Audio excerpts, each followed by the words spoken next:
The CNN studio lights blazed hot as Jasmine Crockett adjusted her microphone, her bright purple blazer standing out against the sterile gray backdrop. The 43-year-old Texas Congresswoman's hands were steady, but her jaw was set tight. She knew what was coming. Just moments before going live, Anderson Cooper had been caught on a hot mic saying, "Let's see if this freshman Democrat can handle real questions about her radical positions." The comment had already started circulating on social media, and Crockett had seen it backstage. As the red recording light blinked on, Cooper's silver hair gleamed under the studio lights, his trademark black-rimmed glasses reflecting the teleprompter. He opened with his signature calm delivery, but there was something sharper in his tone tonight. "Congresswoman Crockett," he began, leaning forward slightly, "many Americans are wondering if freshman Democrats like yourself are too extreme for mainstream politics. How do you respond to critics who say you're pushing the party too far left?" Crockett's eyes flashed. This wasn't going to be another polite CNN interview. This was war. Before we dive into this explosive confrontation, hit that like button and subscribe to our channel so you never miss the political showdowns that mainstream media doesn't want you to see. Anderson Cooper wasn't just any news anchor. The 57-year-old CNN veteran had built his career on tough interviews, taking down politicians from both parties with surgical precision. Son of Gloria Vanderbilt, Yale-educated, and a former CIA intern, Cooper represented the establishment media elite. His Anderson Cooper 360D had been a CNN cornerstone for 2 decades. Tonight, he sat in his element, the sleek CNN studio in New York, surrounded by screens showing breaking news tickers and world maps. His reputation was built on making politicians squirm, especially those he viewed as too radical or inexperienced. "Congresswoman," Cooper continued, adjusting his glasses in that practiced way that signaled he was about to go for the jugular. "You've been in Congress for less than 2 years. Yet you're proposing legislation that would fundamentally reshape American healthcare, education, and criminal justice. Isn't that a bit presumptuous?" Jasmine Crockett wasn't supposed to be here. The daughter of a working-class family from St. Louis, she'd clawed her way through law school while working multiple jobs. Before Congress, she'd been a public defender in Dallas, fighting for people the system had forgotten. Her path to Washington wasn't paved with Ivy League connections or family money. It was built on courtroom victories and grassroots organizing. At 43, she was older than the typical freshman congressman, but that life experience had given her something Cooper didn't expect: the ability to see through mainstream media's games. She sat across from Cooper, her natural hair styled in a powerful afro that framed her face. Her purple blazer wasn't just a fashion choice, it was armor. Purple, the color of royalty and resistance. She'd chosen it deliberately for this moment. This wasn't just another cable news interview. For Cooper, this was about maintaining CNN's relevance in an era where people increasingly distrusted mainstream media. Taking down a rising progressive star would prove CNN still had teeth, still mattered in shaping political narratives. For Crockett, this moment would define her national reputation. Would she be another freshman representative who got chewed up by the media machine? Or would she prove that a black woman from a working-class background could stand toe-to-toe with media royalty? The Democratic Party was watching. Progressive voters who'd sent her to Washington were counting on her. And somewhere in Texas, her constituents were glued to their screens, hoping their representative wouldn't back down. Social media was already buzzing. Crockett vs. Cooper was trending before the interview even started. Political Twitter was placing bets on who would land the first blow. Cooper leaned back, a slight smirk playing at the corners of his mouth. "Let's talk about experience, Congresswoman. You've been in Washington for what, 18 months? Yet you're co-sponsoring bills that would cost trillions. Don't you think Americans deserve leaders who've been tested?"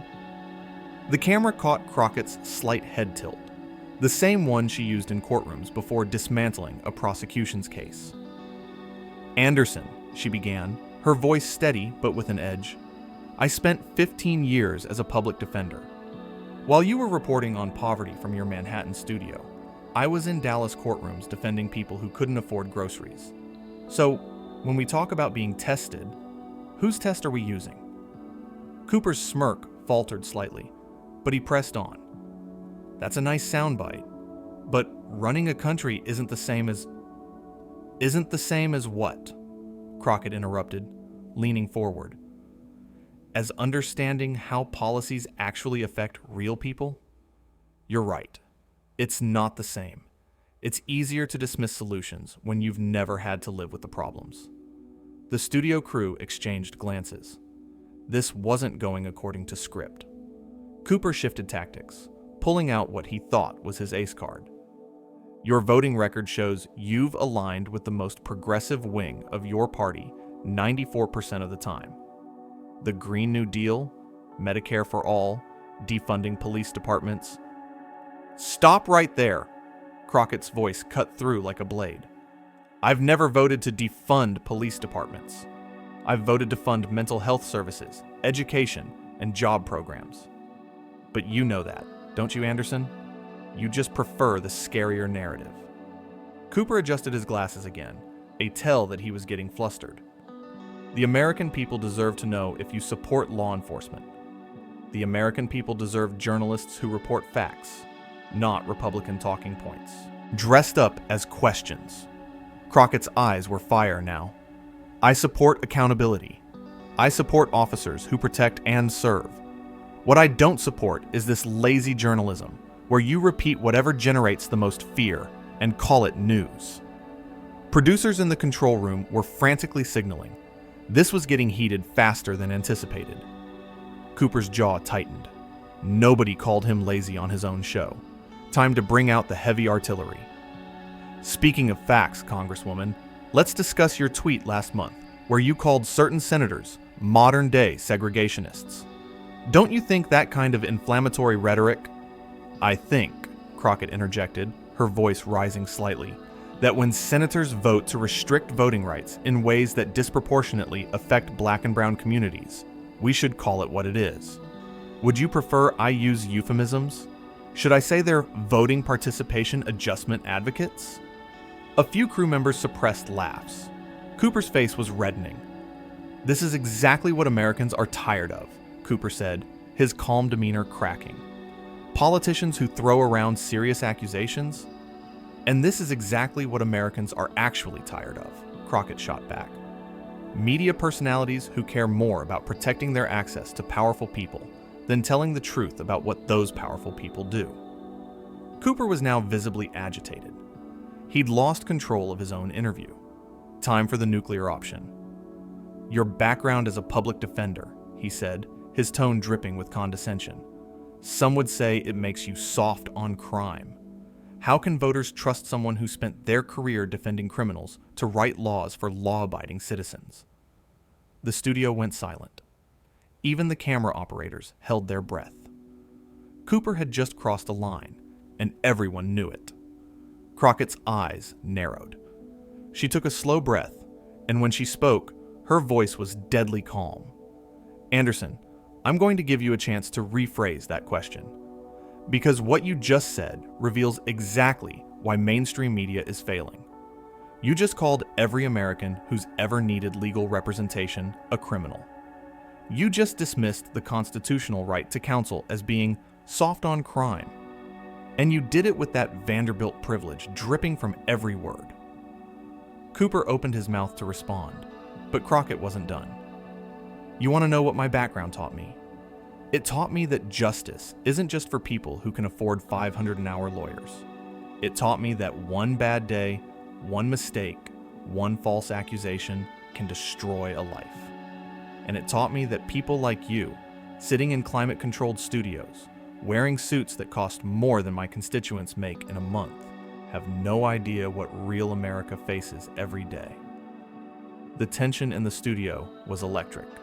Cooper's producer was in his earpiece, probably telling him to go to commercial, but he couldn't back down now. His reputation was on the line.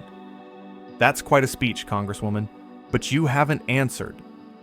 "I've answered every question you've asked," Crockett interrupted. "The problem is, you're not listening. You came into this interview with a narrative to push. Radical freshman Democrat can't handle tough questions." "But what's happening here, Anderson, is that I'm not playing your game, and you don't know what to do." Cooper's hands were shaking slightly as he shuffled his papers. The man who'd interviewed presidents and dictators was being systematically dismantled by a freshman congresswoman from Texas. "We have to take a quick break," Cooper said, his voice strained. "When we return, more with Congresswoman Jasmine Crockett." As the cameras cut to commercial, Crockett could be seen on the wide shot, calmly sipping her water, while Cooper furiously whispered to his producers. The battle lines were drawn. When they came back from break, one of them would deliver a knockout blow. When the cameras rolled again, something had changed in Anderson Cooper's demeanor. During the break, his producers had clearly given him a new strategy: go for the kill shot. But Jasmine Crockett had used those 3 minutes wisely too. She'd pulled out her phone and found exactly what she needed. "Welcome back," Cooper said, his practiced smile not reaching his eyes. "Congresswoman Crockett, before the break you accused me of pushing narratives. But isn't that exactly what you do on social media? Just last week, you tweeted that CNN was, quote, manufacturing consent for the status quo. Care to explain?" Crockett smiled. He'd walked right into her trap. "I'm glad you brought up my social media, Anderson. Since we're fact-checking, let's do a little fact-checking of our own." She held up her phone. "Did you know that in the past year, CNN has had representatives from progressive organizations on prime time exactly 12% of the time, compared to 67% for corporate lobbyists and their representatives?" Cooper shifted uncomfortably.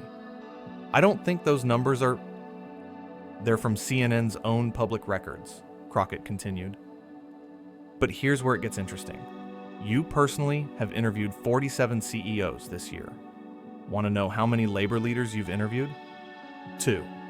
So when I say you're manufacturing consent for the status quo, I'm not tweeting opinions. I'm stating facts." Cooper's face was flushed now. "This is exactly the kind of deflection." "No, Anderson." Crockett's voice was steel. "This is exactly the kind of accountability you claim to support. But apparently, accountability is only for everyone else, never for the media." She reached into her folder and pulled out a piece of paper. "You want to talk about my record? Let's talk about yours. 2016. You gave Trump's empty podium more airtime than all climate change coverage combined. 2020. You spent more time covering Biden's age than his policies. And just last month, you did a sympathetic profile of a billionaire who's laid off 10,000 workers while taking a $50 million bonus." The studio was dead silent. Even the camera operators were transfixed. "But sure," Crockett continued, her voice dripping with sarcasm. "I'm the one who's too radical. I'm the one Americans should be worried about. Not the media ecosystem that treats politics like a game show while people are dying because they can't afford insulin." Cooper was visibly sweating now. His legendary composure was in tatters. He made one last desperate attempt to regain control. "You're attacking the media because you can't defend your positions." "Stop!" Crockett held up her hand. "Just stop. You know what? Let's do this." She looked directly into the camera, speaking to the audience. "America, you want to know my positions?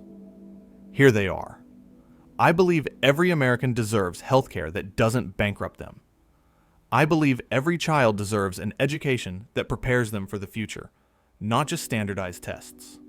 I believe every worker deserves a wage they can live on. And I believe every citizen deserves media that tells them the truth, not just what's profitable." She turned back to Cooper. "Which of those positions would you like to debate, Anderson? Or would you prefer to keep hiding behind words like radical and extreme? Because actually discussing solutions would require admitting the current system is broken." Cooper tried to interrupt, but Crockett wasn't finished. She pulled out her phone again. You know what's really interesting, Anderson? While you were calling me soft on crime before the break, did you know that crime has actually decreased by 15% in my district since I took office? Did you know we've implemented community policing programs that have reduced both crime and police complaints? She swiped on her phone. Oh, and here's something your researchers apparently missed.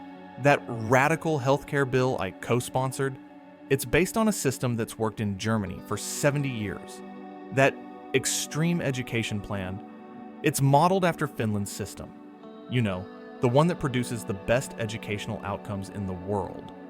Cooper was speechless, his mouth opened and closed like a fish out of water.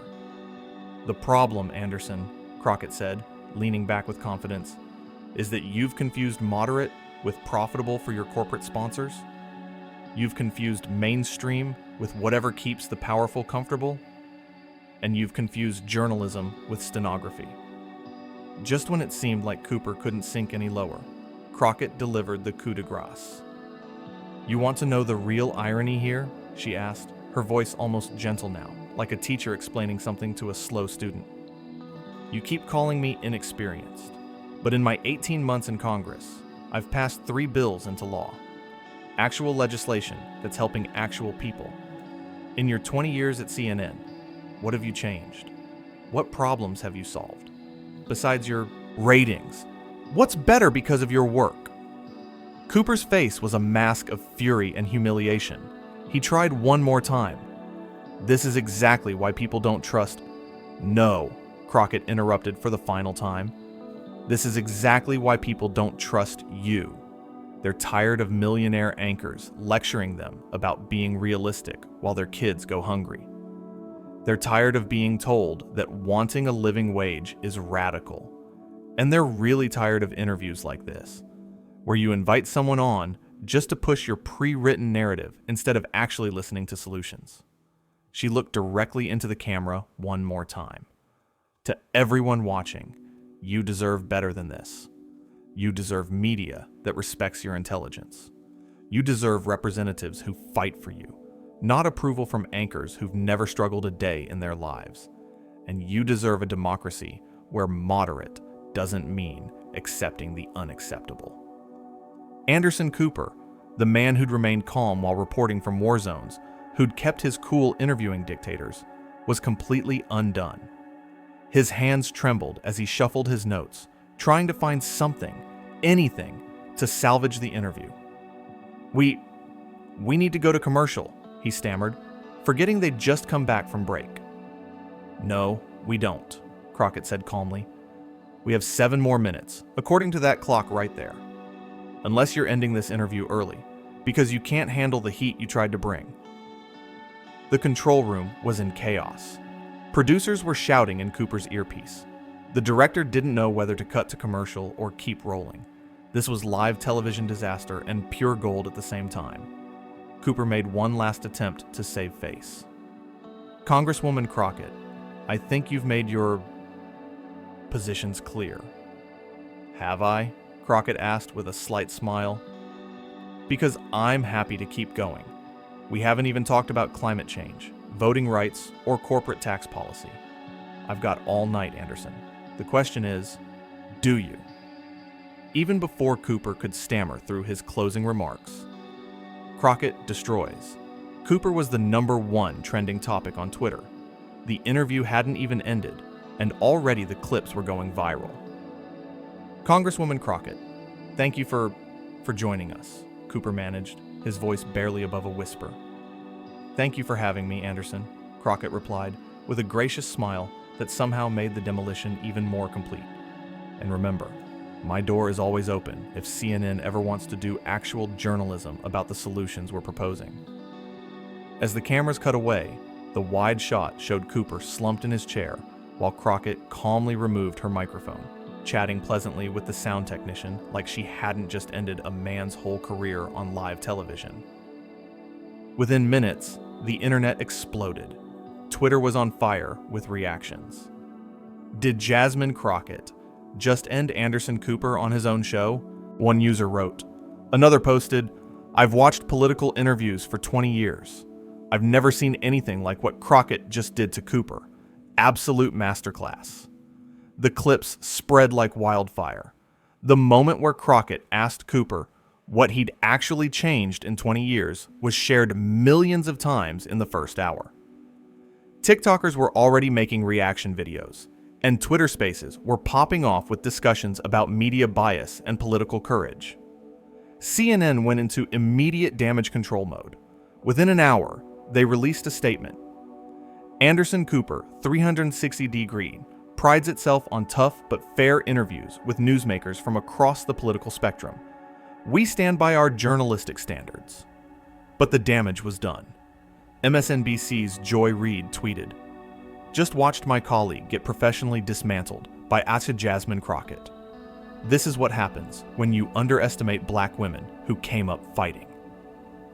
Fox News, smelling blood in the water, immediately booked segments on CNN's credibility crisis, and liberal media bias backfires spectacularly. The New York Times media reporter wrote, "In 22 minutes, Repier's Jasmine Crockett didn't just win an argument. She exposed fundamental questions about how mainstream media covers progressive politics." Even international outlets picked it up. The Guardian's headline read, "Texas Congresswoman schools CNN's Anderson Cooper in viral interview showdown." In Washington, phones were ringing off the hook. Progressive organizations that had been struggling to get media attention suddenly found their inboxes full of interview requests.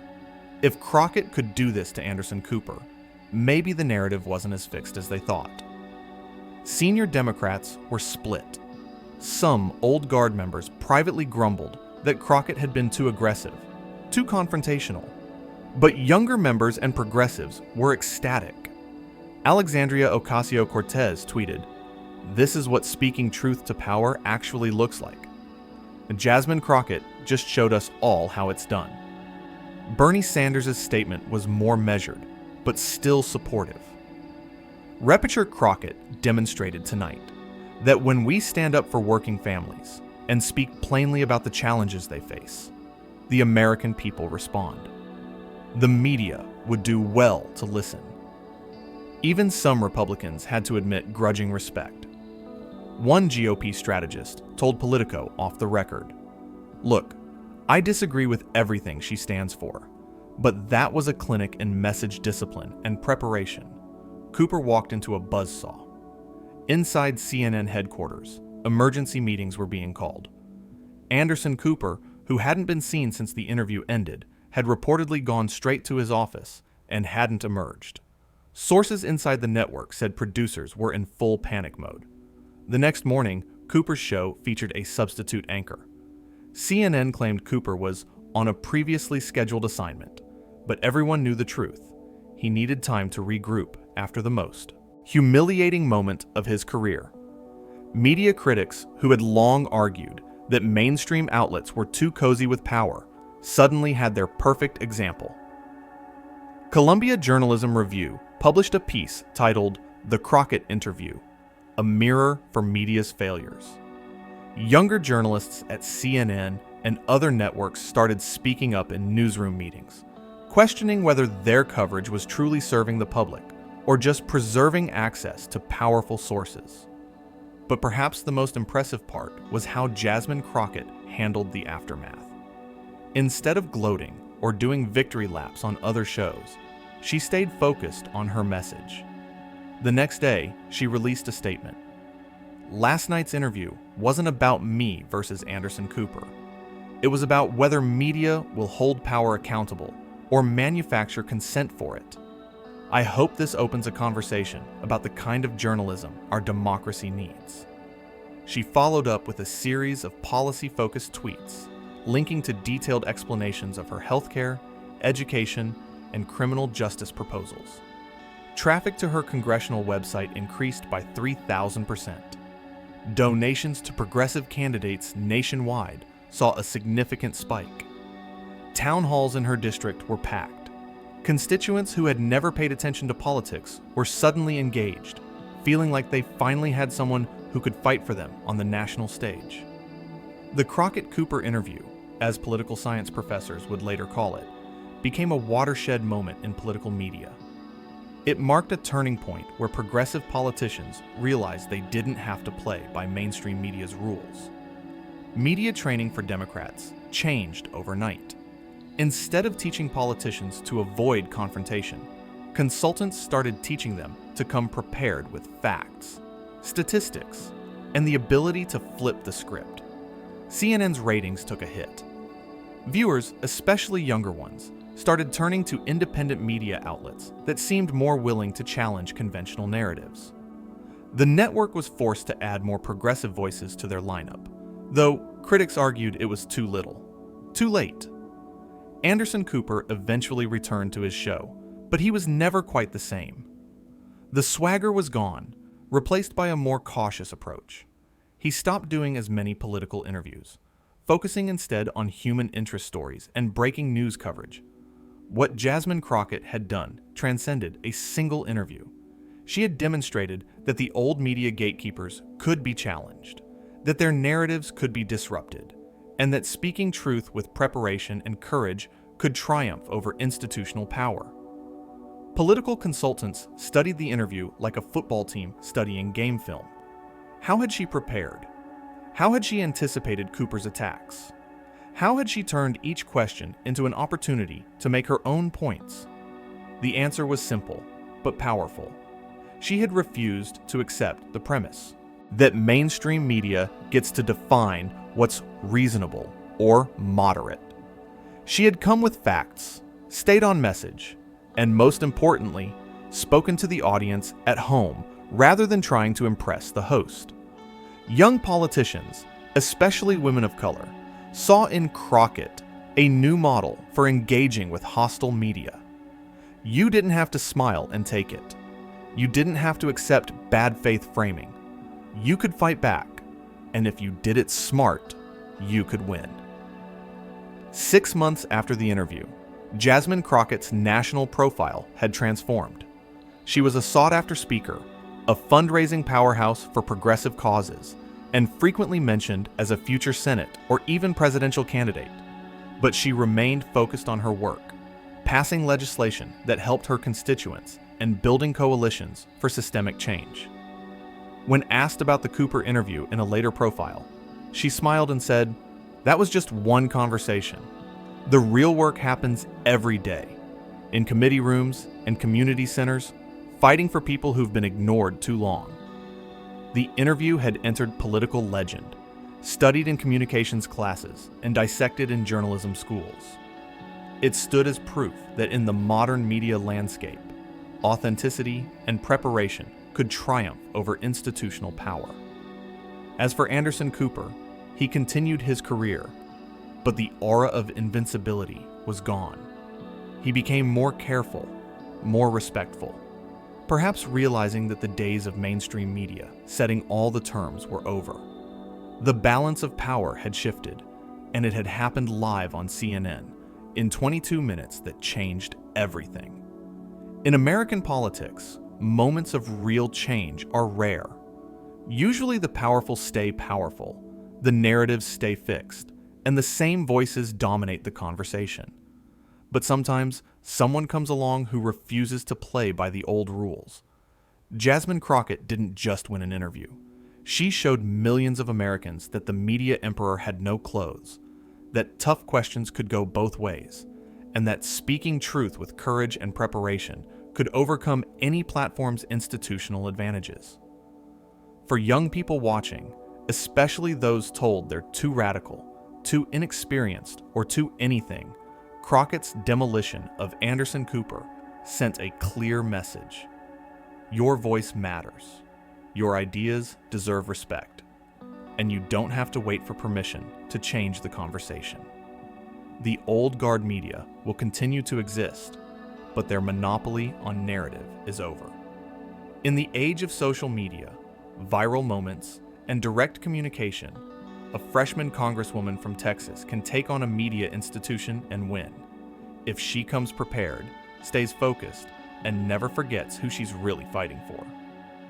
If you enjoyed watching Jasmine Crockett expose mainstream media's bias and want to see more political underdogs standing up to power, make sure to smash that subscribe button and ring the notification bell. Drop a comment below. Who should Crockett take on next? Let us know, and we'll see you in the next video where truth meets power.